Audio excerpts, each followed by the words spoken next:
Mods Weekly is a series that almost every major Fallout YouTuber has, and Skyrim YouTubers also. The concept of the series is to kind of show you the premier mods that came out over the past week. Some people post it regularly, I like to post it weekly, other people have toned it down a bit as modding has slowed down in itself. But here I am with another week of Fallout 4 Mods Weekly.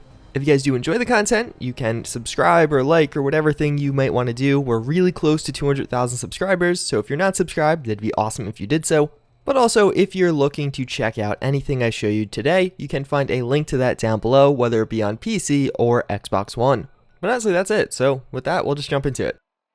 Do you like to gamble? Maybe bet a little bit too much? Well, then I have a mod for you. This is going to be called Barstool Games. Unfortunately, I couldn't get it to work properly in my game. It's probably a confliction with some other mods. I have like an unnecessary amount installed, so I'm using their video. But either way, it's a really cool mod, and it seems like not many other people were having this issue.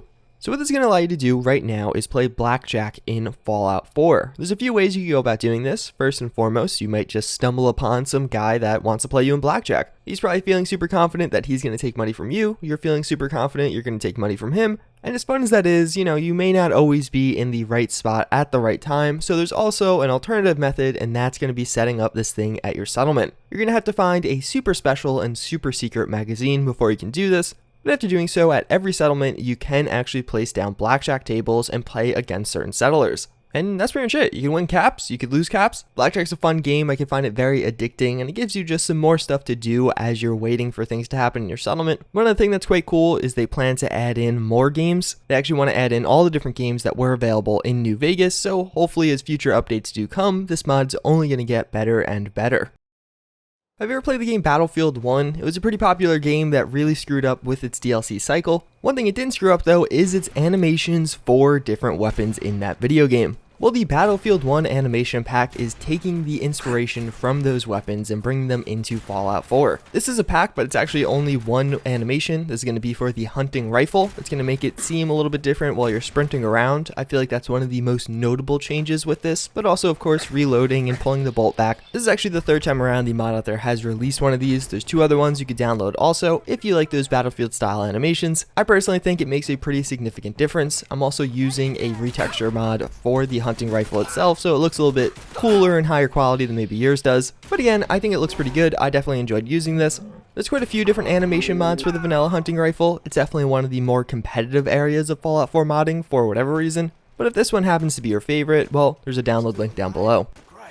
The Minutemen are an interesting faction in Fallout 4. Without modding, they kind of suck, but with mods, they only continue to get better and better, especially as newer mods come out. Well, this mod's actually going to make them pretty awesome, although changing nothing about the faction. Minutemen Watchtowers is going to place down watchtowers that were once built and hopefully owned by the Minutemen around the Commonwealth. The idea behind this is, I believe, to be used on survival mode. These are little outposts with beds and some basic supplies, so you can, of course, sleep there, but also there are some supplies that you can loot, as well as there may be enemies. I really love this idea, and especially if you're using this with a green mod. If there's a ton of trees everywhere, this watchtower is going to give you a great vantage point to either kind of scope out an area, or again, just rest and store some of your things. They actually all are fast travel points, so you can store a bunch of things at one of these and then continue on your journey and not really lose or forget where you put your things unless you just are forgetful. But again, I really like this. It's fairly lore friendly. It makes a lot of sense for the Minutemen to build these around the Commonwealth if they actually did want to help out all these settlements and see when a flare gets shot up. Although right now they are all vacant, I would love in the future to actually see an update where Minutemen inhabit these, or maybe inhabit these after completing a certain quest.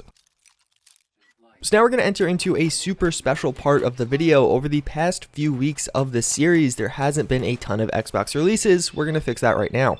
All the mods I'm showing you in the background did just get ported over to Xbox One or in the past couple of days, but this part of the video is going to be sponsored by JuiceHead.net. I actually have my own merch store at JuiceHead.net, and to celebrate this, if you use the code XBOX1 with no spaces, you'll be able to get 15% off of your order, but only the first 50 people to use this code will actually get that discount. In addition, I'm planning on releasing some new stuff on that store shortly, so if you want to sign up for a newsletter, you're not going to get spammed or anything. It's only when something new comes out or there's a new discount code. Either way, in the background, first and foremost, you are looking at the Cross Ruger Mark V.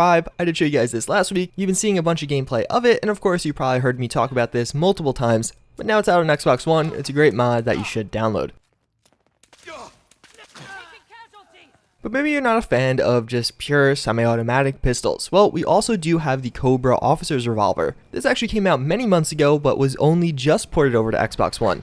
It's more or less going to be a pretty high-tech looking plasma revolver. It's actually quite high quality and fits into Fallout 4 surprisingly well. I personally had a lot of fun using this mod. I think revolvers are really fun and cool to use in Fallout 4, and I would actually say this is a pretty underrated mod for how high quality it is.